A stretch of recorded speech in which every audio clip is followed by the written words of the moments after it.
자, 93페이지 외국인 토지법은 중요하다 했습니다. 반드시 체크하셔야 됩니다. 반드시 출제되는 단원인데, 자, 이제 타 과목에서 만나지 않고 실무에서 만나는 외국인 토지법 당연히 정리되어야 되겠습니다. 항상 이 단원을 공부하면 그죠? 여러분에게 제목부터 중요하다 그럽니다. 외국인이 토지를 취득할 때 적용합니다. 그래서 제목을 우리 법 제목은 외국인 토지법이지만 외국인 토지 취득법 이렇게 습관적으로 공부하셔야 됩니다. 제목부터가 중요합니다. 자, 외국인 토지 취득법이다 이렇게 강조했으니까 제목을 잡았는지 확인 학습합니다. 일본인 무라다 씨가 이거 외국인이죠. 동작구에 있는 A 토지를 매각하고자 할 때는 이 법을 적용한다. OX. X입니다. X. 토지를 매각할 때가 아니고 취득할 때만 적용한다니까요. 제목 잡아야 된다니까요. 감각적으로 잡으셔야 됩니다. 한 번 더 합니다. 미국인 스미스 씨가 이것도 외국놈이잖아. 그죠? 미국인 스미스가 천호동에 있는 A 빌딩을 취득하면 이 법을 적용한다. OX. X입니다. X. 빌딩이 아니고 토지 취득이라니까요. 아이고 참 제목 안 잡는다. 참. 제목부터 잡으라니까요. 지금 토지 취득법 그랬잖아요. 매각할 때 적용하지 않습니다. 건물을 취득할 때 적용하지 않습니다. 그래서 제목부터 자꾸 감각적으로 잡으셔야 됩니다. 이게 왜 그런가 하면 그죠? 건물 같은 것하고 전혀 관계가 없어요. 이렇게 설명해 볼까요? 세계 제일 부자가 누굴까요? 세계에서. 잘 모르죠. 이러면 우리나라 부자도 잘 모르는데 세계에서 최고 부자가 빌 게이츠랍니다. 지금 세계 최고 부자가 이제 빌 게이츠라는 사람이 있는 모양인데 재산이 얼마나 될까요를 알 수도 없죠. 알 수 없는데 우리나라의 최고 부자는 누굴까요? 우리나라의 최고 부자는 그래도 뭐 이건희 회장이다 그런 말을 해요. 이건희 회장이 세계에서 몇 번째인가 하면 130번째인가 그렇습니다. 그럼 우리나라 최고 부자가 130번째니까 빌 게이츠는 얼마나 많겠습니까? 세계 1등이라 그랬으니까. 그러면 예를 들어서 그 빌 게이츠라는 사람이 그죠? 외국인이잖아요. 큰 마음을 먹고 우리나라의 땅을 사들이기 시작합니다. 그러면 수원에 있는 땅을 자기 재산을 다 털어여면 수원 시내 땅을 다 살 수도 있습니다. 그 수원 시내 땅을 다 사놓고는 거기 있는 주민들이 다 나가시오. 나는 빌 게이츠 공화국을 만들겠소. 이래버리면 우리나라 졸도해봅니다. 완전히. 그래서 외국인이 토지를 취득하러 오면 거래를 규제하는 겁니다. 매각할 때 적용한다 안 한다? 안 한다니까요. 빌딩을 취득할 때 적용 안 한다니까요. 그런 생각을 가지시면서 아, 외국인이 토지를 취득하게 되면 규제를 해야 되겠구나. 안 그러면 빌 게이츠 공화국이 만들어진다니까. 그죠? 그런 개념을 익히시면서 제목부터 잡아야 됩니다. 자, 다시 한 번 더 강조합니다. 상단의 첫째 줄 재정 목적. 지금 했던 말이 그대로입니다. 이 법은 외국인의 대한민국 영토 안의 토지 취득에 관해서 필요사항을 규정함을 목적으로 한다. 또 이야기했잖아요. 토지를 취득할 때 적용한다니까요. 그러면 소유권에 관한 내용만 적용하지 토지에 대한 사용, 지상권 이런 것들을 규제한다 하지 않는다 하지 않습니다. 토지를 취득할 때만 적용한다. 제목부터 딱 잡아놓고 자, 토지를 취득할 때는 상호주의 원칙이라는 게 적용이 됩니다. 상호주의의 동그라미. 무슨 말입니까? 하니까 첫째 줄에 이렇게 갑니다. 국토장관은 대한민국 국민, 대한민국의 법령에 의해서 설립된 법인 또는 단체나 대한민국 정부에 대해서 자국간의 토지의 취득 양도를 금지하거나 제한하는 국가의 개인, 법인, 단체 또는 정부에 대해서는 대통령령이 정하는 바에 따라 대한민국 안의 토지의 취득 또는 양도를 금지하거나 제한할 수 있다. 아, 딱 말도 많다 그죠? 근데 이게 무슨 소린가 하니까 이런 말이에요. 외국인이 우리나라 토지를 취득하려면 우리나라 사람도 그 나라 토지를 취득할 수 있을 때만 취득하게 해주겠다. 그런 뜻이에요. 만약에 우리나라 사람은 그 나라 토지를 취득 못한다면 국토장관이 그 외국인에 대해서는 토지를 취득하지 못하게 하겠다. 지금 이런 취지예요. 우린 이걸 뭐라고 부른다? 상호주의가 적용됩니다. 여러분 이 상호주의는 세법에서도 나옵니다. 세법에서 외국 영사관 등이 우리나라에서 비과세를 받으려면 우리나라도 그 나라에서 비과세를 받을 때만 비과세 해줍니다. 그걸 뭐라 부른다? 상호주의가 적용된다. 자, 그런데 좀 조심할 것. 거기 대한민국 국민, 대한민국의 법령에 따라 막 이런 말이 들어가니까 외교통상부 장관이 정한다 이러면 틀려요. 우리 과목에서는 무조건 국토장관이 정해요. 그죠? 그래서 국토장관 하는 것을 하나 동그라미로 해놓습니다. 자, 이제 3번 내려오면 이제 외국인이 토지를 취득할 때는 적용한다는데 그 외국인이 어떤 사람일까요? 정의를 알아야 된다고요. 이 정의조차도 시험에 들어옵니다. 자, 외국인은 어떤 사람이죠? 1번 대한민국 국적을 보유하고 있지 아니한 개인. 옆에다가 당근 적어놓습니다. 그 당연한 소리잖아, 그죠? 대한민국 국적이 없는 사람이 외국인이다, 그죠? 당근 또 적으라 그러니까 적으신 분도 있죠, 지금 여기에. 그 당연한 거잖아요. 대한민국 국적이 없는 자. 당근도 적은 사람은 말밥도 적어놔요. 뭐 당근, 말밥, 뭐 이런 게나 적어놔봐요. 하여튼 정신없이 따라오고 있다는 사람입니다, 그 사람은. 대한민국 국적이 없는 자, 당연히 외국인이다. 그런데 2번 또 재밌습니다. 외국의 법령에 의해서 설립된 법인이나 단체도 외국인으로 봅니다. 대표적으로 이렇게 얘기할까요? 코카콜라 주식회사 이런 말 들어봤나요? 그럼 코카콜라 주식회사에서 상계동에 공장을 하나 차렸습니다. 코카콜라 공장을. 그러면 그것도 뭐가 적용된다? 외국인 토지법이 적용됩니다. 아, 그래서 개인뿐만 아니라 법인이나 단체도 적용하는구나. 이거를 들어놓습니다. 맥도날드 이게 무슨 말인지 아시죠? 그 맥도날드 햄버거 공장을 차렸다. 그거 외국의 기업이잖아, 지금, 그죠? 이것도 외국인 토지 취득으로 본다니까요. 그래서 법인이나 단체도 적용합니다. 자, 내려가면 3번 대한민국의 법령에 따라서 설립된 법인이나 단체로서, 자, 이건 무슨 말인가 하면 우리나라 회사입니다. 또 우리나라 단체입니다. 그렇지만 1, 2, 3 내려오니까 사원 또는 구성원의 2분의 1, 2분의 1에 줄 것입니다. 임원의 2분의 1, 2분의 1에 줄 거고 3번 자본금의 2분의 1, 의결권의 2분의 1. 그러니까 전부 줄 거는 게 전부 다 뭐다? 2분의 1, 2분의 1, 2분의 1인 거지. 2분의 1 이상이 외국인이면 전부 외국인으로 보겠다. 지금 그런 취지입니다. 자, 우리나라 기업이고 우리나라 회사라도 대한민국 법령에 의해서 만들어졌더라도 임원의 반 이상이 2분의 1이죠. 사원의 2분의 1 이상이 임원의 2분의 1, 자본금의 2분의 1 이상이면 전부 그것도 뭘로 본다? 외국인으로 봅니다. 그럼 여기서 여러분 짚어야 될 것 2분의 1면 체크하시면 돼요. 시험에서는 3분의 1 이상 또는 과반수 이상 이렇게 문제를 건다고 2분의 1만 잡으시면 된다. 그죠? 2분의 1 이상이면 전부 외국인으로 봅니다. 자, 그럼 이제 외국인이 누구다? 라는 것도 정리됐고, 제일 밑에 있는 하단에 4번이 중요한 내용입니다. 그 4번 일단 별표 해놓고, 요거는 앞으로 갔다가 뒤로 와야 됩니다. 일단 별표 해놓고 한 장 넘어가면, 자, 요약집이니까, 입문서니까 아주 가볍게 적었습니다. 토지 취득을 할 때는 뭐 해야 된다? 신고사항과 허가사항으로 나누어져 있다. 이게 본론이죠. 자, 그러면 외국인은 우리나라 토지를 적용할 때는 크게 신고해야 되는 사항이 있고, 두 번째 허가받아야 되는 것이 있다. 이렇게 크게 두 가지로 규제를 합니다. 감각을 살리고 싶어서 신고라는 말은 토지를 취득하고 신고할까요? 하기 전에 할까요? 신고는 토지를 취득하고 신고합니다. 그래서 이걸 뭐라 부른다? 사후 신고제가 적용됩니다. 그런데 허가라는 말은 사전에 허가받아야 됩니다. 감각부터 살리셔야 돼요. 그래서 외국인이 토지를 취득하려면 사후에 신고하는 제도와 사전에 허가받아야 되는 제도로 구분되어 있습니다. 자, 신고하는 것이 세 가지입니다. 첫 번째, 계약을 원인으로 취득하면, 계약 외의 원인으로 취득하면, 세 번째, 계속 보유는 신고사항이다. 그래서 신고해야 될 것이 세 가지입니다. 자, 신고해야 될 사항 세 가지인데 일단 계약부터 한번 가봅시다. 계약이 뭘까요?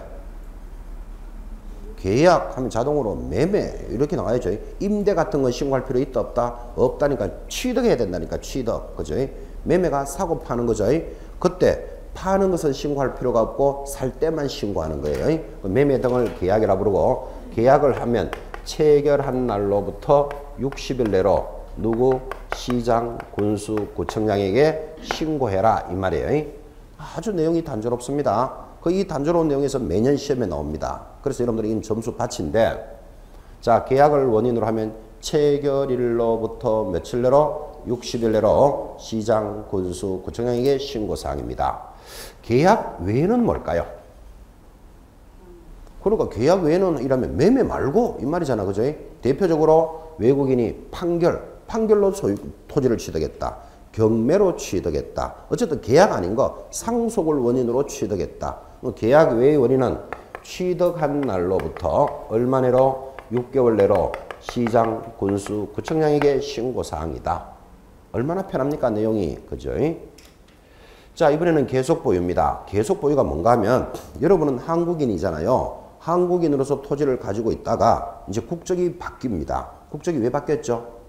여러분 살기는 한국에 살아도 나 캐나다 국적을 가지고 있다. 미국 국적을 가지고 있다. 이런 사람 만난 적 있죠? 외국인으로 변경이 된 거예요. 그러면 외국인으로 변경이 되면 원래 내가 가지고 있던 땅인데 변경이 되면 계속 보유하고 있습니다. 라고 신고해야 된다고. 변경된 날로부터 얼마 이내에 6개월 내로 시장, 군수, 구청장에게 신고사항이다. 이 세 가지가 신고사항입니다.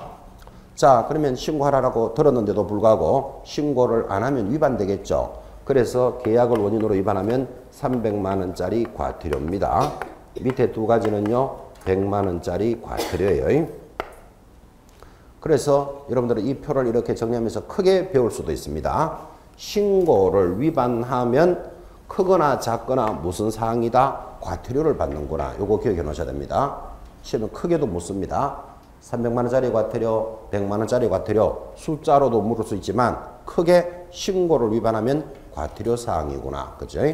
시험에서는 신고를 위반하면 형벌, 징역이나 벌금을 받을 수 있습니다. 그러면 틀려요.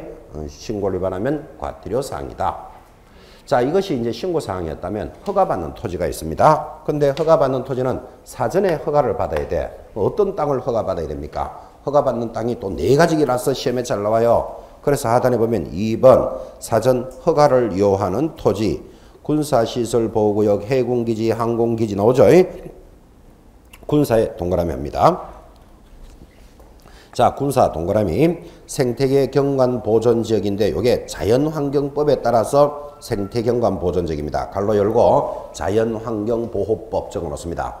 자연환경보호법의 생태경관 보존지역입니다.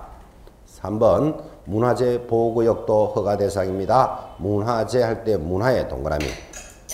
그 다음 4번째 야생동식물 특별보호구역 보호의 동그라미. 여러분 철새 도래지 이런 말 들어봤나요? 이 야생동식물 보호구역이 있습니다. 이런 지역은 사전에 허가 받아야 한다. 자, 그래서 허가 받는 지역이 지금 1, 2, 3, 4 4가지로 들어오니까 객관식 문제 내기 좋겠죠. 쓸데없는 거 하나 딱 끌어놓고 허가 대상이 아닌 것은 이런 게 물어 들어온단 말이에요. 그래서 허가 지역을 기억하기 위해서 앞으로 여러분들은 시험 치는 그날까지 이렇게 전달할 겁니다. 허가 받는 지역은 지금 동그라미 한 게 군사, 문화는 자연환경을 보호한다. 이렇게 말로 기억합니다. 앞으로 허가 대상 지역이 어딥니까? 이렇게 물으면 뭐라고 대답합니까? 군사, 문화는 자연환경을 보호한다. 이렇게 기억하자고요. 자, 이렇게 기억이 되신 분은 군사시설은 허가 대상이다. 그런 뜻이에요. 자, 그러면 군사시설이니까 해군기지, 공군기지 다 군사시설이라는 건 동의하죠. 거기다가 국방장관의 목적상 이런 말들도 다 군사시설입니다. 문화가 뭐였죠? 문화재 보호구역 허가 대상입니다. 자연환경보존법에 따라 생태경관 보존지역 허가 대상입니다. 자연환경 들어가면 허가 대상이다. 그리고 보호가 뭐였죠? 야생동식물 보호구역이다.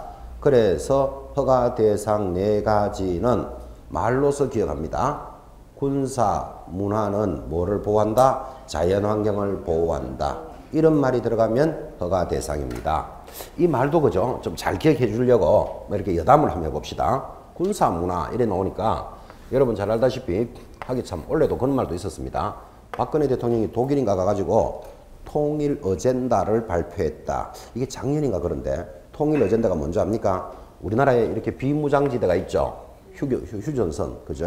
비무장지대에 일정한 지역은 사람들이 못 들어가는 지역을 비무장지역이라 그럽니다. 그래서 그 박근혜 대통령이 남북 통일을 위해서 이 비무장지대에 뭐 통일연구소라든지 관광단지를 조성해서 남북이 서로 교류하자 그런 걸 발표한 적이 있습니다. 그걸 통일 어젠다 발표인가 뭔가 그렇게 이야기합니다. 그런 말도 있었으니까 자, 지금 허가 대상 지역은 군사, 문화는 자연환경을 보호한다. 이 말을 기억하려고 여기 휴전선이라는 곳이 있습니까? 이게 군사 문화잖아. 그죠? 여기에 비무장지대는 사람들이 못 들어갔는데 지금 벌써 60년이 넘었습니다. 그래서 우리 이 지구상에 그죠? 남극이나 북극에도 사람이 산다. 이거 다 아시죠? 그죠? 그런데 인간들이 발을 못 디디는 지역이 유일하게 이 지역입니다. 그러니까 여기는 얼마나 자연 환경이 잘 보호되어 있겠습니까? 그렇게 기억하라 이 말이에요. 그래서 군사, 문화는 자연 환경을 보호한다. 그러면 네 마디를 좀 기억하라. 그런 뜻입니다. 아마 세계 이 지구상에 그죠 60년 동안 인간들이 발을 안 디뎠기 때문에 자연 환경이 참 잘 보존되어 있을 겁니다. 그래서 나중에 우리나라가 통일이 되면 이것 때문에 먹고 살 시절이 옵니다. 관광지도 될 거고 또 자연 환경을 이렇게 연구하는 단지도 될 거고 그죠? 통일되면 대박 터질 것 같아요. 거기다가 이 휴전선에 철조망이 얼마나 많겠어요. 그 철조망 다 끊어서 기념품으로 팔아봐요. 완전히 돈 되지 그죠? 독일하고 서독이 통일되는 거 아시죠? 독일하고 그 서독이 통일되면서 그게 중간 탑이 뭐 바베르크 탑인가 뭔가 하나 있어요. 그게 무너지면서 이제 통일됐거든요. 그거 벽돌 하나하나 이름 적어 다 팝니다. 기념품으로. 돈 된다니까 그게 그죠? 그러면 이런 것들을 예측하면 여러분들은 이게 나중에 통일되면 철조망을 끊어서 다 팔 거니까 지금부터 뭐를 하나 만들어 놓는다? 짝퉁을 하나 만들어 놓는 거 괜찮죠? 길에 다니다가 철조망 있으면 잘 보호해놔요. 해놨다가 요 짝퉁. 원래 원품 있으면 항상 뭐가 따라온다? 짝퉁도 따라오니까 짝퉁. 그죠? 통일되면 먹고 살 기회가 있을 거예요. 짝퉁 만들어라 소리를 하고 있다. 이 말을 기억해라. 이 말을 좀 기억해야 돼요. 허가 대상 지역은 뭐라고요? 군사, 문화는 자연 환경을 보호한다. 이런 말이 들어가면 허가 대상입니다. 자, 그러면 허가 대상 지역에 외국인이 토지를 취득하려면 사전에 허가를 받는데 허가는 15일 내로 시장, 군수, 구청장에게 허가를 받아야 합니다. 그런데 허가를 받지도 않고 거래했다. 그러면 그 계약 자체가 무효일 뿐만 아니라 그 외국인은 2년 이하의 징역, 2천만 원 벌금형 사유입니다. 시험에 굉장히 잘 나옵니다. 이거.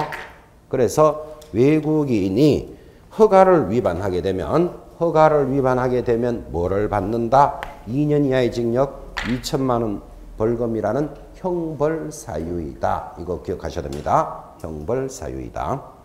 자, 이게 외국인 토지법에 전부 다 합니다. 그런데 이 정도 내용을 가지고 지금 25회 시험 치는 동안에 빠지지 않고 출제했습니다. 그럼 여러분들도 당연히 나옵니다. 그러면 한번 생각해 봐요. 우리 단원에서 25회 25번 칠 때까지 이 5개 중에 하나를 골라라는 문제를 한 번도 안 빠지고 냈으니까 지금 나왔던 지문들이 전부 다 나오는 거죠. 나왔던 게 또 나오고 또 나오고 돌아서 나오는 거예요. 그래서 외국인 토지법은 무조건 점수 따는 받칩니다. 이거 무조건 기억하셔야 될 단원을 오늘 입문에서 출발한 거예요. 오늘은 이 정도로 가지만 이제 앞으로 수업이 진행됨으로써 외국인 토지법 문제가 모의고사든지 어디서 틀렸다. 그러면 집에 공부 못하는 애가 있다는 걸 알 수 있습니다. 하여튼 무조건 나온다고 이야기하는 것도 틀리면 그 뭐를 맞출 건데, 그죠? 외국인 토지법은 내용이 이게 다라니까, 그죠? 이 정도는 익혀 나가셔야 됩니다. 집에 공부 못하는 애가 있으면 그죠? 성적표 딱 봐도 이러잖아요. 성적표 한번 딱 쳐다보고는 옆에 사람 보면서 어느 놈 닮았는 공 이래 보지만 멀리 갈 것도 없이 자기 쳐다보라 이 말입니다. 지금 외국인 토지법 틀리는 사람은 그 정도로 강조했습니다. 자, 그래서 외국인 토지법 무조건 한 문제 거는데 요게 또 최신식 문제가 있습니다. 무슨 최신식 문제가 있는가 하면 지금 밖에 나가면 우리는 부동산 거래 신고제라는 게 있습니다. 나중에 공부할 겁니다. 부동산 거래를 하면 60일 내로 신고하라는 제도가 있는데 이 부동산이 뭐다? 토지 건물이잖아요. 그럼 토지 건물을 거래하면 60일 내로 신고해야 되고 신고 안 하면 500만 원짜리 과태료예요. 자, 그런데 이런 부동산 거래 신고하고 그럼 외국인이 토지를 취득했다. 그럼 이게 두 개가 겹친다고. 그래서 어떻게 만들어놨는가 하면 외국인이 부동산 거래 신고에 따라서 신고를 하면 거래에 의한 계약 신고는 할 필요는 없다. 이게 굉장히 중요하다고요. 그런데 이거를 거꾸로 들으면 이래 되잖아요. 외국인이 계약에 의한 취득 신고를 60일 만에 해야 되고 위반하면 300만 원 과태료이므로 외국인 토지법에 따라 신고를 하면 부동산 거래 신고를 하지도 않아도 된다. 이러다 보면 틀린다고 이게. 그죠? 그래서 지금 들을 때는 비슷비슷하게 들리니까 차라리 어떻게 기억하셔야 되는가 하면 센 놈을 하면 약한 놈은 한 것으로 봐줘야 되지 약한 놈을 했는데 센 것을 봐주지 않는다고. 그래서 여러분들은 센 놈, 약한 놈 자꾸 이렇게 들어 놓으셔야 돼. 자, 다시 센 것을 하면 약한 것을 한 것으로 봐줄 수 있죠. 근데 약한 것을 했는데 그걸 센 것을 한 것으로 봐줄 수는 없잖아. 그죠? 그래서 헷갈리게 들어오니까 센 놈을 하면 약한 놈은 한 것으로 봐줍니다. 그러면 부동산 거래가 센 놈이다. 외국인 토지법이 세다. 부동산 거래가 센 놈이 되니까 그 센 놈을 했다는 말을 잘 기억하셔야 돼요. 이게 왜 센 놈입니까? 물어나면 하지. 우리나라 전역에 적용되는 부동산 거래하고 요거는 외국인만 적용하는 거니까 한국 놈이 세다, 외국 놈이 세다. 한국 놈이 세다. 딱 이렇게 기억해놔야 돼요. 센 것을 하면 약한 것은 한 것으로 봐주는 거예요. 언제든지 문제가 거꾸로 들어갑니다. 외국인 토지법에 따라 외국인이 신고를 하면 부동산 거래 신고를 한 것으로 본다면 틀린다니까. 센 놈을 하면 약한 걸 봐주지 약한 놈이 센 것을 봐줄 수는 없다니까요. 그래서 센 놈, 약한 놈 자꾸 이렇게 기억하셔야 돼요. 한 번만 더 합시다. 외국 놈이 세다, 한국 놈이 세다. 한국 놈이 세다. 왜 세다? 여기가 한국이니까. 여기가 한국이니까. 축구는 한국 놈이 잘한다, 브라질 놈이 잘한다. 모른다. 브라질이면 7대 0으로 졌어요, 지금. 그것도 해봐야 안다, 그거는, 축구는. 그래서 부동산 거래 신고를 하면 외국인 토지법은 한 것으로 봅니다. 이게 신식 문제입니다. 신식 문제. 하나 더 있습니다. 우리 공법에 가면 여러분들이 좀 전에 지나갔지만 토지거래 허가제라는 게 있다니까요. 토지거래 허가제라는 규제는 아주 센 놈이라 그랬잖아요. 그러면 이 땅을 거래하려면 토지거래 허가를 받아야 된다. 그럼 토지거래 허가를 받았으면 그 땅이 외국인이 군사, 문화, 자연 환경에 들어가면 이것도 또 허가받아야 되잖아. 그러니까 센 놈을 했으니까 뭐를 봐준다? 이것은 별도로 받을 필요는 없다. 즉, 센 놈을 하면 약한 놈은 한 것으로 봐주는 거예요. 센 놈, 약한 놈으로 기억하셔야 돼요. 그런데 외국인이 군사, 문화, 자연 환경을 보호한다에 대해서 허가를 받으면 토지 거래를 받은 것으로 본다. 이렇게 반대로 들어가면 틀린다 이 말이에요, 지금. 그죠? 그러니까 센 놈, 약한 놈 자꾸 이렇게 잡으셔야 된다고. 한국 놈이 세다, 외국 놈이 세다. 한국 놈이 셉니다. 이게 최신식 문제니까 체크해 놓으셔야 돼요. 그게 바로 뒷장에 있어요. 그래서 93페이지 하단. 좀 전에 했죠? 별표 해놓고 좀 이따 돌아올 겁니다. 했던 게 4번이에요. 별표 다시 확인하시면서. 자, 잘 봐요. 외국인이 부동산 거래 신고나 토지 거래, 주택 거래 신고를 한 경우에는 별도로 외국인에 의한 계약 신고는 할 필요가 없으며 또 국토계획법에 따른 토지거래 허가를 받으면 별도의 허가 받을 필요도 없다. 이해하시겠습니까? 이걸 반대로 돌린다니까, 반대로. 그래서 지금 그 조문을 잘 보시면 센 놈을 하니까 약한 놈은 다 한 것으로 봐준다. 그런 취지를 익히시고 센 놈, 약한 놈 자꾸 이렇게 접근하라고요. 그래야 헷갈리지 않습니다. 자, 외국인 토지법 아주 간략한 단어면서도 매년 출제되는 단어이다. 이 정도로 강조했습니다. 외국인 토지법 보셨고 넘어가면 95페이지 이제 중개활동 과정으로 접어듭니다. 지금 여러분들이 중개활동 하니까 또 갑자기 감각이 떨어지신 분을 위해서 이렇게 가볍게 전달해 봅니다. 지금 우리가 뭐를 하고 있습니까? 중개 실무를 하고 있다니까요. 실무라는 게 뭐라 그랬죠? 실제 업무다. 그죠? 실제 업무는 어떻게 일어난다 그랬죠? 첫째, 중개 계약을 체결하는 것에서부터 두 번째, 그것에 대해서 계획을 수립하고 계획이 수립되면 그 물건에 대해서 조사, 확인하는 절차를 거쳐서 네 번째, 중개활동. 중개활동을 영업이라 그럽니다. 영업이 잘 되면 다섯 번째, 계약이 체결되는 것이 실제 업무다 하고 오늘 출발했단 말이에요.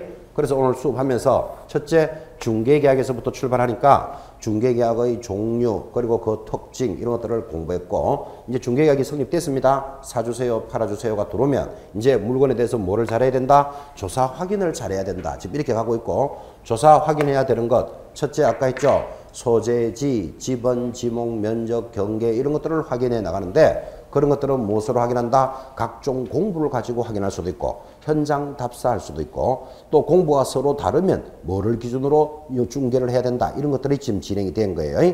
거기서 공부하는 과정 중에서 지금 보다시피 또 외국인이 거래를 하면 외국인 토지법을 알아야만 어떻게 거래하는가 이것도 정리되니까 외국인 토지법까지 조사 확인한 거예요.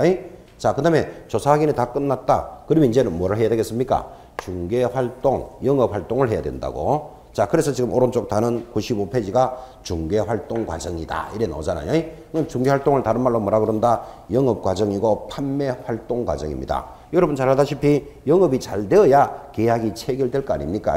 순서가 그렇게 가고 있다는 것을 살리시라. 지금 이런 뜻이에요. 자, 그러면 이제 중개활동 과정에 돌아왔습니다.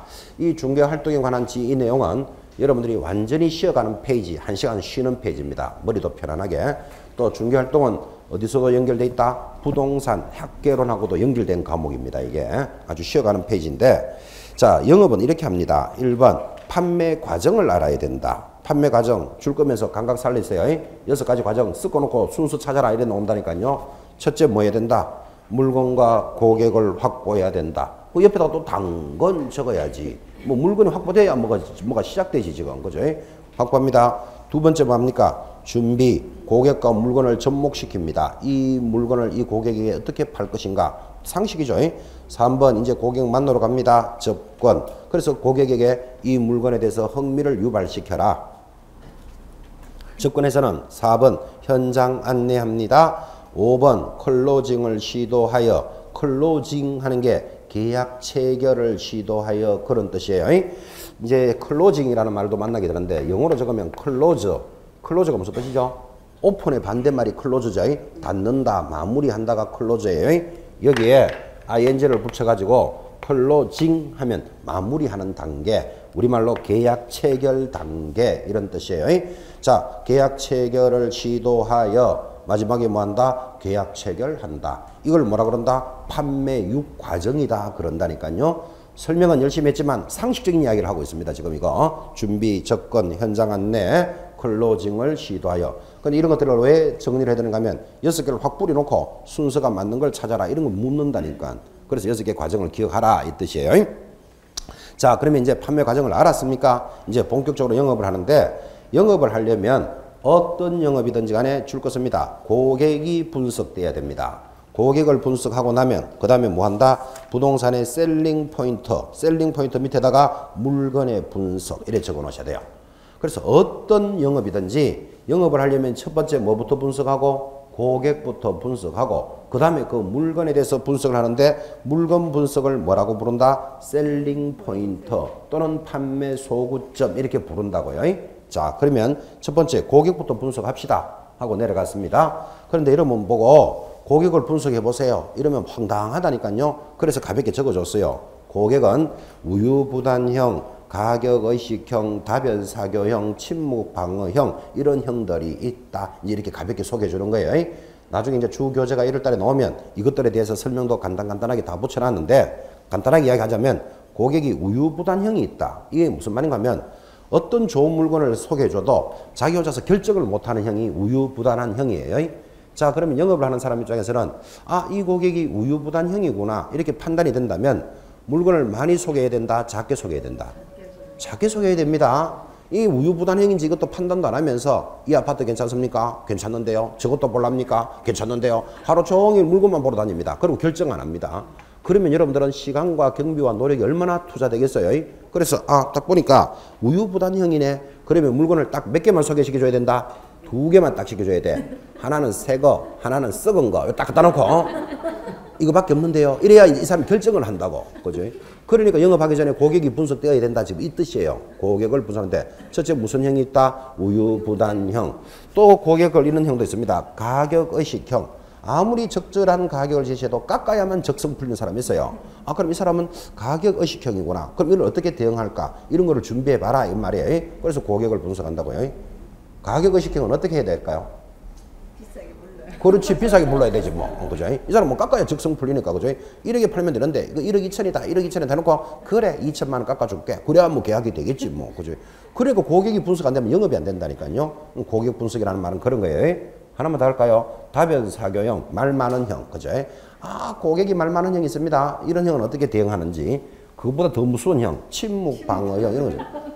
이 아파트 어떻습니까? 하고 물어보면 뭐 좋다 나보다 말을 해야 뭐 시작할 거 아니라. 그죠? 이 꽉 닮은 거 쳐다보고 있습니다. 좋으면 좋고 싫으면 싫고 이 얘기를 해줘야 뭐 이 해결이 될 건데. 그죠? 여러분은 침묵방어형을 만나면 어떻게 해야 되겠어요? 고객의 형들을 지금 쭉 이렇게 설명하고 있는데 이 꽉 닮은 거 있으면 어떻게 하실 것 같아요? 본인 같으면. 계속 말 시킨다고? 안 그래도 말 안 하고 있는데 계속 말 시킨다고? 그러면 더 신뢰성이 없어져요. 이제 우리 주 교재에 이렇게 적어놨어요. 이제 영업이니까 이제 그렇게 가볍게 표현하지만 침묵 방형은 자꾸 말을 시키면 오히려 부자유스러워지니까 말을 시키지 말고 자료나 사진, 팜플렛 이런 자료를 보면서 설득을 해라. 그렇게 적어놨어요. 근데 앞에 있는 학생은 뭐라고 하는 거면 계속 말 시킨다 이래요. 말하는 사람한테 계속 말 시켜봐요. 좋아하는가 안 좋아하는가 아직건 거지. 무슨 말인지 대충 이해하시겠죠?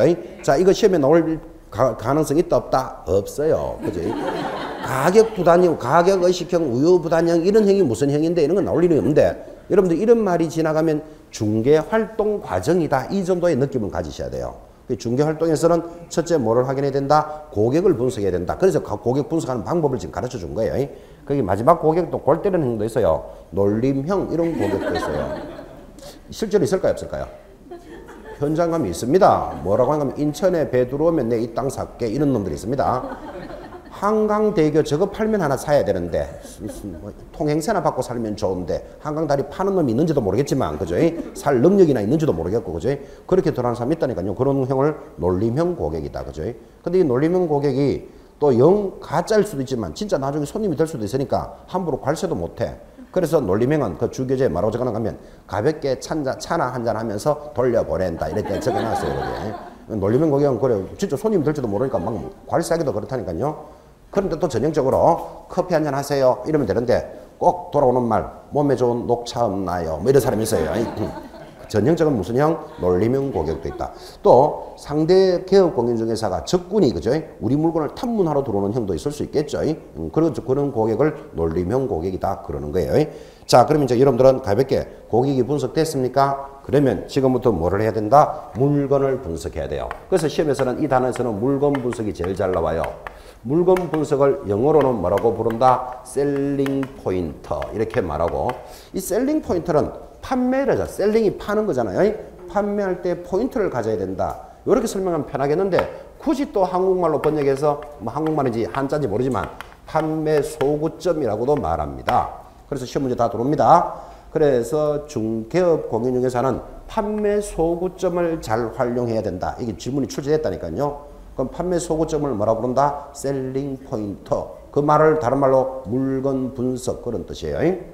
판매 소구점 할 때 소자가 소원할 때 소자입니다. 우리의 소원을 할 때 소자 알죠? 그 한자로 소, 구는 구하다 할 때 구자입니다. 그러니까 판매를 할 때 바라는 점을 설명해 준다 이 말이에요. 자, 판매를 할 때 바라는 점이 셀링 포인트고 판매 소구점인데 이 바라는 점을 설명해 준다. 이거를 설명하려고 예를 이렇게 들어줍니다. 지금 밖에 나가보면 그죠? 개업 공인중개사가 엉터리로 반대로 영업하는 사람 많습니다. 여러분들 밖에 나가면 이런 말 들어보셨죠? 이 땅 너무너무 좋으니까 사놓으세요. 이런다니까 개업공인사가. 이 아파트 사면 진짜 괜찮다 하나 사놓으세요. 이런 말 많이 하잖아요. 근데 그 말을 잘 들어보면 너무너무 좋고 진짜 괜찮으면 지나 사지. 왜 자꾸 내보고 사라 그러는데 지금. 그죠? 그러니까 고객의 입장에서 설명하는 게 아니고 자기 입장에서 설명한다니까요. 그래서 판매 소구점은 고객이 바라는 점을 설명해라 지금 이 말이에요. 그 고객이 바라는 점이 뭐다? 영어로는 셀링 포인트예요. 그러면 그 고객이 바라는 점을 설명하려면 이 중개업을 하는 사람은 그 물건에 대한 분석이 돼 있어야 될 거 아니라 그죠? 자, 그러면 고객이 바라는 점이 어떤 게 있습니까? 하니까 여러 가지 형이 있다니까요. 첫째, 기술적인 측면에서의 셀링 포인트가 있습니다. 두 번째, 경제적인 측면에서의 셀링 포인트도 있고, 세 번째, 법률적으로 고객이 바라는 게 있다니까요. 셀링 포인트가 있고, 네 번째, 기타 사회 문화 정책적 측면에서의 셀링 포인트도 있더라. 그래서 셀링 포인트는 고객이 바라는 점을 강조하는 것이다. 고객이 바라는 점이 판매 소구점, 바랄 소자라 그랬잖아요. 지금 그죠? 자, 그러면 고객이 바라는 점이 어떤 게 있습니까? 하니까 이 아파트 너무너무 좋다 사라. 이거는 자기 입장에서 이야기하는 거잖아. 개업 공인중개사가. 그죠? 저 고객의 입장에서 어떻게 생각한다? 이 아파트는 자재가 좋다. 배관이 좋다. 또는 동선이 잘 나왔다. 동선을 움직이는 선. 들어보셨습니까? 아파트는 동선이 편리해야 된다. 이런 말 들어보셨죠? 그죠?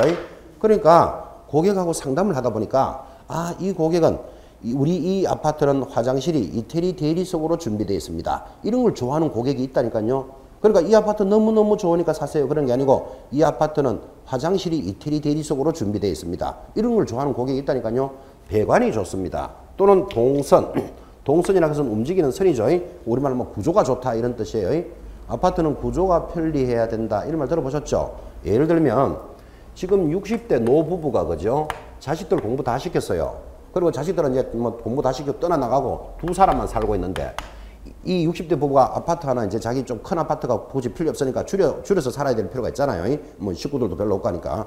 그래서 아파트 하나 구해주세요 하고 온 사람한테 이 아파트는 학군이 너무너무 좋아요. 이래 말해가 될 문제는 아니잖아. 공부 다 시켜놨는데 지금. 그죠? 이 아파트는 평수가 작지만 구조가 좋습니다. 그래야 그런 걸 좋아하잖아. 고객이 바라는 점을 설명해 준다니까. 그죠? 그런 점을 뭐라고 부른다? 기술적인 측면에서의 셀링 포인트다. 그죠? 경제적인 측면에서 셀링 포인트는 어떤 게 있습니까? 이런 거겠죠. 이 아파트는 가격이 싸게 나왔습니다. 가격이 좋다. 또는 뭐 이 땅을 사놓으면 세가 잘 나간다. 그러니까 이 땅 너무너무 좋으니까 사세요. 이렇게 말하는 게 아니고 이 땅을 사시면 세가 잘 나갑니다. 임요. 그죠? 또는 온천이 발견되었습니다. 온천의 발견. 이런 것들을 경제적인 측면이다. 그러는 거예요. 여러분, 온천이 발견되는 게 왜 경제적입니까? 앞으로 개발될 것이다. 개발되면 땅값이 오를 것이다. 이 말이잖아. 그죠? 그러니까 이 땅 너무너무 좋으니까 사세요. 그렇게 표현하는 게 아니고 여기는 온천이 발견되었습니다. 이런 것들은 경제적인 측면에서 고객이 바라는 점을 설명해 줍니다. 이런 건 다 시험에 나왔던 것들이에요. 동서는 어떤 측면입니까? 기술적 측면. 온천의 발견은 경제적 측면. 이런 것들은 시험에 다 나왔던 것들이에요. 자, 법률적인 측면에서 고객이 바라는 거. 이 법자당은 다 해당되겠죠. 세법상 혜택이 있다. 예를 들면 여러분 그죠? 고객에게 이 아파트를 사시면 취득세가 면제됩니다. 이거 좋아하는 고객 많죠? 이 아파트를 사놓으면 양도세가 면제됩니다. 세법상 고객이 바라는 점을 설명해 줍니다. 또는 공법상 혜택을 이야기합니다. 예를 들면 그린벨트 이런 말 들어보셨죠? 여기는 그린벨트인데 사놓으면 내년에 그린벨트가 해제될 것이다. 이런 거 좋아하는 고객 많다니까요. 그래서 고객이 바라는 점에 법률적인 것을 이야기해 준다. 그런 뜻이에요. 이 정책적인 것은 부동산에 관련되는 뭐 국가 정책을 가지고 강조하는데 말은 쉽게 하지만 장난 아니죠. 사실은 이런 거죠. 정책적 측면이 어떤 겁니까? 하고 물으면 여기는 뭐 행정 수도가 옮겨오는 지역입니다. 이게 국가 정책을 가지고 이야기하잖아요. 그죠? 그러니까 땅 사놔라. 지금 이 말이잖아요. 행정 수도가 옮겨옵니다. 이런 것들이 국가 정책을 가지고 강조하는 것이다. 그래서 기술적, 경제적, 법률적, 정책적인 여러 가지 측면에서의 고객이 바라는 점이 있다. 지금 이렇게 정리했고, 이 단원이 아주 쉽게 나올 때는 경제적인 측면을 이야기하면서 자재나 배관을 강조하는 것이다. 그런 말하면 X다. 이 정도면 찾아내시겠습니까? 기술적인 측면에서 이야기하면서 가격, 임료 이런 것들을 강조하는 것이다 하면 틀린다. 이건 가장 기초적인 문제잖아. 그죠? 느낌을 가져보셔야 돼요. 교재에 있는 거 한번 읽어볼까요? 자, 2번 부동산의 셀링 포인트. 첫째 줄에 상품으로서 부동산이 지니는 여러 가지 특징 중에서 누구? 구매자, 사는 사람이죠. 구매자에게 만족을 주는 특징을 셀링 포인트를 하는데 이런 셀링 포인트는 여러 가지 측면이 있다. 기업, 기술적인 측면, 부동산의 기능을 중시하는데 아까 뭐라고 했죠? 자재, 배관, 동선 이런 걸 강조합니다. 경제적 측면은요. 가격이나 임료, 하자 유무들을 중시하는 것이다. 법률적 측면은 소유권이나 공법상 규제, 세법 등 하여튼 법자 들어가는 것들은 전부 다 법률적인 측면에서의 셀링 포인트고 정책적 측면은 정부의 부동산 정책을 가지고 강조한다. 여기는 토지거래 허가 지역이 적용될 지역입니다. 또는 여기는 행정 수도가 들어옵니다. 뭐 이런 것들이 국가의 정책을 가지고 이야기하죠. 말은 쉽게 하지만 이런 정도를 강조하려면 개업공사도 평소에 공부도 좀 많이 해야 되겠죠. 이런 것들이 셀링 포인트입니다. 지금 셀링 포인트라는 단어를 갖고 있는데 지금 이런 내용들을 여러분 알아들었다면 이런 말에 동의하겠습니까? 고객이 바라는 점이 셀링 포인트라 그랬잖아요. 그러면 고객이 바라는 셀링 포인트는 인위적 셀링 포인트 외에 자연적인 셀링 포인트도 있다. 이런 문제가 들어오면 X. 찾아낼 줄 알아야 된다고. 그죠? 지금 적었는 게 이 정도지만 이것 말고도 인위적인 게 뭐죠? 인간들이 만드는 것을 인위적이라 그래요. 그러니까 기술적, 경제적, 법률적 전부 다 인간들이 만드는 소리잖아. 그죠? 근데 이런 인위적인 것 외에 자연적인 셀링 포인트도 많이 있어요. 밖에 나가면 여러분 이런 거 봤나요? 이 아파트는 한강이 바라보이는 아파트입니다. 남산을 배경으로 하는 고급 주택입니다. 이런 말 들어보셨나요? 그러니까 자연적인 강조점도 많다니까요. 그리고 이런 내용들이 연결된다면 이런 말들을 시험에 들어서 따라 붙어야 된다. 이 말이에요, 지금. 그죠? 이걸 막 일일이 막 외워가면서 빨간 볼펜 쳐가면서 외우는 게 아니잖아요. 그죠? 인위적인 것 외에 자연적인 셀링 포인트도 많다. 이런 거, 그죠? 한강이 바라보이는 아파트 좋을까요? 나쁠까요? 좋아요?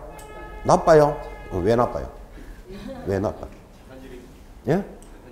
자살률이 높아져요. 오. 습해요. 습하다. 그래요. 이런 대답이 오랜만에 나왔네. 그래도 그죠, 여러분요. 한강 있잖아요. 한강이 이렇게 있는데 지금 한강 다리가 벌써 열 몇 개나 만들어졌다죠.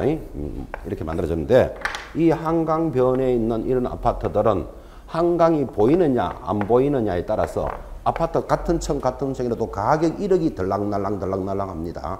한강이 보이는 곳하고 안 보이는 곳하고. 그러니까 한강 쪽에 이렇게 있는 아파트들은 뭐가 조망이 좋겠죠. 그래서 이 아파트는 한강이 바라보이는 아파트입니다. 이게 이제 자연적인 것을 강조한다. 제가 이렇게 이야기하니까 어떤 분이 한강 보이는 거 별로 안 좋아요. 지금 이런 분도 있잖아, 봐. 그지? 뭐 셀링 포인트는 자기한테 좋아도 다른 사람 안 좋을 수도 있거든요. 제가 왜 안 좋습니까? 하니까 지금 그러잖아요. 좀 한강이 가깝게 있으면 습하겠죠. 습하면 허리병 이런 거 잘 알아요, 허리병. 그리고 또 창문 열어놓고 나면 여름에 곰팡이 잘 생겨요, 또 이게. 습기가 많으니까, 그죠? 그래서 한강 정도에서 그냥 살려면 한여름에 문 탁 닫아놓고 에어컨 팽팽 돌릴 수 있는 정도 수준 안 되면 창문도 한번 못 열어놔. 겨울 되면 곰팡이 다 피니까, 그죠? 그래서 꼭 한강이 바라는 보이는 아파트 좋은 거 아니다. 이런 말을 하더라고요. 그렇게나 말게나 한강이 바라보는 데서 한밤중에, 그죠? 와인잔 쨍 하면서 쳐다보고 있으면 그러다 안 멋있겠습니까? 한 번쯤은 안 멋있겠나? 그죠? 쨍 하면서 와인잔인 동, 소주잔인 동, 막걸리잔인 동 들고, 그죠? 근데 별로 안 좋은 것도 맞아요. 그게 아까도 이야기했지만 사람이 나이를 들면, 그죠? 사람은 나이를 들면 움직이는 걸 봐야 된대요. 그러면 이제 나이가 들면 산을 보고 살아래요. 산은 봄, 여름, 가을, 겨울이 자꾸 변하잖아요. 그런데 한강 같은 거는 유유히 큰 강이 쫙 흘러가면, 그죠? 나이 든 사람들은 이래 보면 인생이란 이렇게 왔다가 저렇게 가는 것 허무하구나 하고 뛰어내리고 싶은 사람이 생기는 모양이라 그런 말이 나온다니까. 그러니까 한강 살살살 똑같잖아요. 그래서 사람들이 나이가 들면 뭐를 변화를 봐야 되니까 산을 바라보고 살아라 그래요. 젊은 사람들은 강을 보고 사는 것도 좋대요. 젊은 사람들은 왜 이렇게 성격이 확 올라가잖아요. 이렇게, 그죠? 나이가 들수록 전원주택 가는 이유가 그런 것 때문에 그렇대요. 그렇게 사계절이 바뀌면서 변화를 느끼고 살아라. 근데 한강은 유유히 막 큰 강이 흘러가면 인생이 갑자기 허무해지는 거라. 이렇게 왔다가 저렇게 가는 것 뛰어내려 볼까 뭐 이런 생각도 들고. 그래서 한강이 보이는 아파트 별로 안 좋다 그런 말도 하더라고요. 바다가 보이는 아파트는 좋을까요, 안 좋을까요? 바다도 보이는 아파트다. 참 이렇게 좀 전망 좋다 이런 느낌 오죠, 그죠? 근데 막상 바닷가에 있는 사람들은 별로 안 좋대요. 아까 이야기한 대로 습기 많고, 그죠? 허리병 잘 걸리고. 좋을 때 언제입니까 하니까 태풍 올 때 좋대요. 한번 태풍 확 오는 거 구경 한번 할 만하대요, 그때. 그때 말고는 좋을 때 없다 이래요. 그래도 바닷가에 한번 살아보는 것도 괜찮아요. 못 살아보니까 뭐 그런 소리 하고 있지, 그죠? 자, 어쨌든 인간들이 원하는 인위적인 셀링 포인트 외에 뭐도 많다, 자연적인 것도 많다. 그렇게 동의하시고, 지금 우리 이야기 하다 보니까 이것도 배울 수 있겠네. 이것도 출시됐단 말이지만 이런 셀링 포인트는 다양합니까? 아니면 단조롭습니까? 다양하다. 이런 것도 기억하셔야 돼요. 아주 다양하잖아. 이렇게, 그죠?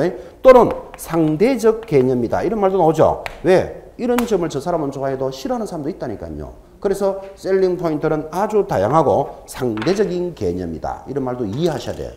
맞죠? 그죠? 셀링 포인트는 절대적인 개념은 아니잖아. 아무리 한강이 바라보이는 아파트를 좋아하는 사람이 있어도 안 좋아하는 사람도 있다니까. 그죠? 셀링 포인트라는 느낌을 한번 가져보시기 바랍니다. 고객이 바라는 점이다. 그래서 영업을 하려면 첫째 고객부터 분석이 돼야 되고, 고객을 분석하기 위해서 저 사람이 우유부단형인지 가격의식형인지 말 많은 형인지 놀림형인지 이렇게 판단이 돼야 된다니까요. 고객을 분석하고 나면 그 다음에 뭐 물건을 분석하는데, 물건을 분석하는 것을 뭐라 부른다? 셀링 포인트 그런 거예요. 그럼 이 중개활동까지에서 시험은 어디가 제일 많이 나온다? 셀링 포인트가 제일 많이 나와요. 그죠? 자, 그러면 이 중개활동도 가볍게 들으셨고, 자, 이제 중개활동을 잘 했다. 그러면 뭐가 이어지겠습니까? 이제 계약이 체결되는 단계로 접어들겠죠. 그러면 계약이 체결되면 해야 될 실무가 뭐다? 계약서를 작성하는 실무로 접어드는 겁니다. 그죠? 중요한 단어이겠죠. 10분 쉬었다가 계약서 작성합시다.